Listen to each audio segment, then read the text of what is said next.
The earth, a beautiful gift we got, and we're lousing it up because we're not wise enough to use our technology intelligently.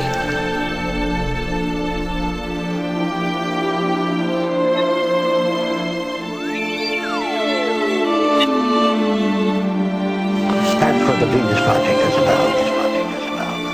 The best you can to make it better, but whatever they do, that's the real world. What happens is the real world. What I think should happen is wrong. You do your best to make it happen, but if it doesn't, that's all you can do is say best.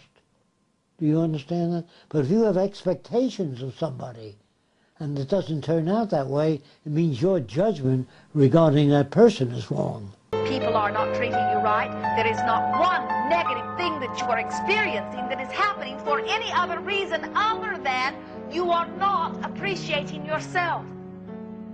When you are critical of somebody else, it's not about them, it's about you.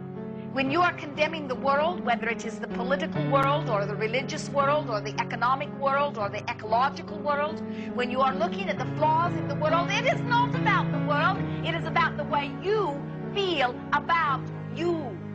And so we say, friend, nothing is more important than that you establish your own relationship with you. And it is our promise to you that your inner being adores you.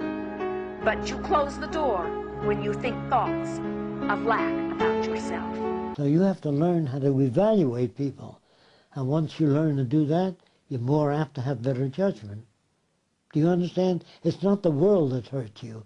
It's your own expectations. From this distant vantage point, the Earth might not seem of any particular interest. But for us, it's different. Consider again that dot. That's here. That's home. That's us. On it, everyone you love, everyone you know, everyone you ever heard of, every human being who ever was, lived out their lives. The aggregate of our joy and suffering, thousands of confident religions, ideologies, and economic doctrines, every hunter and forager, every hero and coward, every creator and destroyer of civilization, every king and peasant, every young couple in love, every mother and father, hopeful child, inventor and explorer, every teacher of morals, every corrupt politician, every superstar, every supreme leader, every saint and sinner in the history of our species lived there, on the mote of dust, suspended in a sunbeam.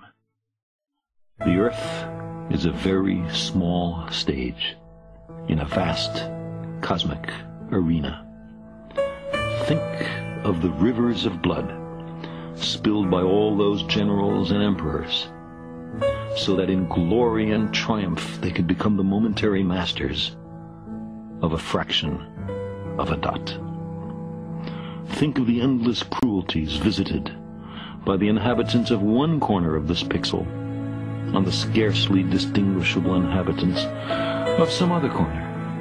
How frequent their misunderstandings, how eager they are to kill one another, how fervent their hatreds.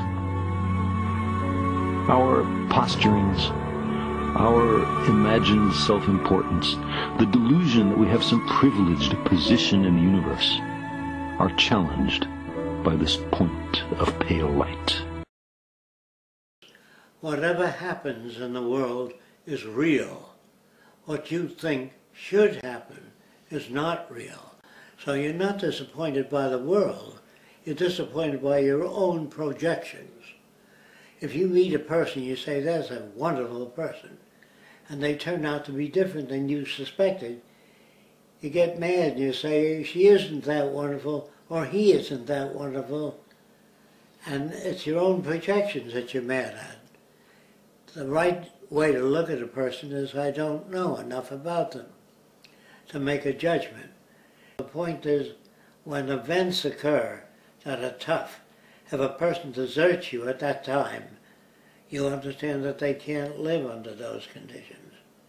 They're not bad people, they revert back to their conditioning. Controlling people and keeping them in line, and it's one more thing that holds us back as a species. Here's one more item for you, the last in our civics book.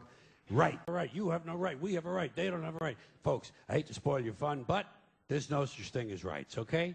They're imaginary. We made them up. But if you think you do have rights, let me ask you this. Where do they come from?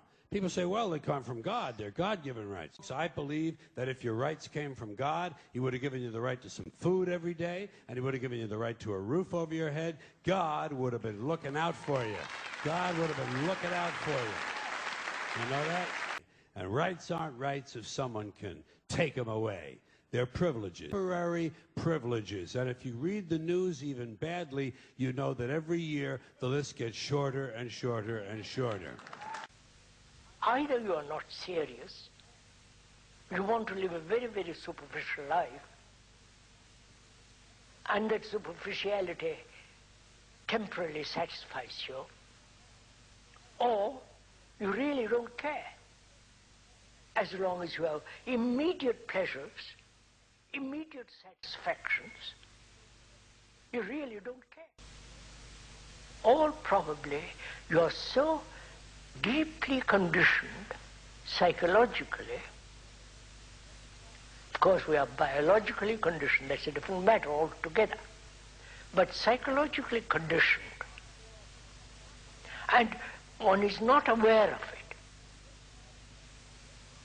And you can, unless that there is freedom from that conditioning, you will go on this way. It's not about new cities or new architecture, it's about a way of thinking.